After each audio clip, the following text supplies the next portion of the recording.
Easy money offered to people who can't really afford to borrow it, buying something whose price is already soaring.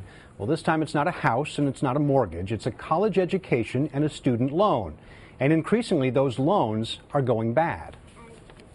Like most people who've gone to college, Nick and Emily Houtman of Round Lake Heights, Illinois, thought they were making a wise choice. We thought it would be worth the investment. We believed that when we graduated, we would get jobs that would be worthy of this debt.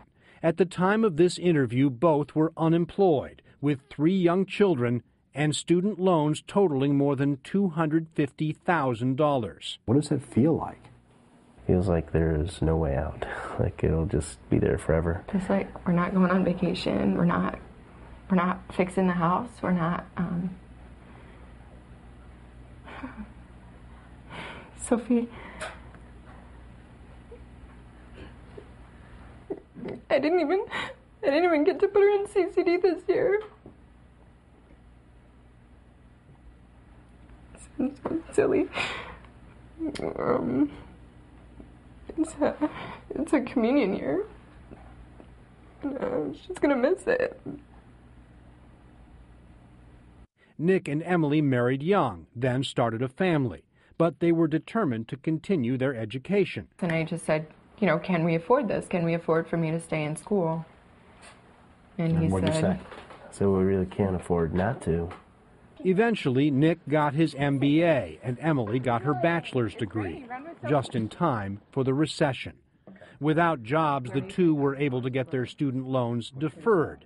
That kept them out of default, but the interest kept building up. There's subsidized and unsubsidized.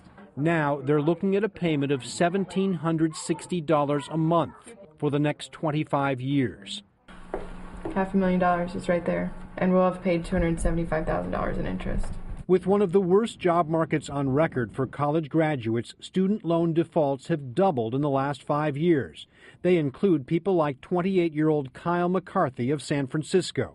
He has a master's degree, $72,000 in student loans, and with a $14 an hour job at a bookstore, no way to pay them back.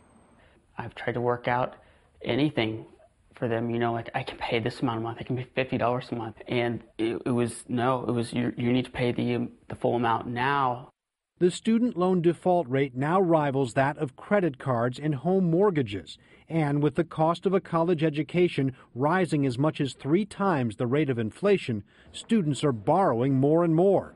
Americans now owe more on their student loans than they do on their credit cards. But a key difference between student loans and credit cards: student loans generally cannot be refinanced or wiped out in bankruptcy. This debt will literally stay with you your entire life, and in some cases beyond.